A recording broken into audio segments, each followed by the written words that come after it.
বলো না তুমি মেসওয়াক করার ফজিলত তো জানো, খাওয়া শেষে মিষ্টি মুখের হাদিসটাও মানো।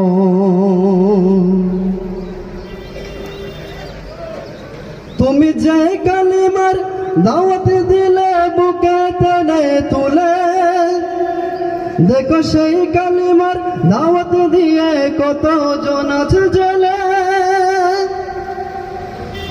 তুমি যেই কোরআনের ওয়াজ করলে হাদিয়া তো পাবিলে, দেখো সেই কোরআনের ব্যাখ্যা লিখে কত জন ফাঁসিতে ঝুলে।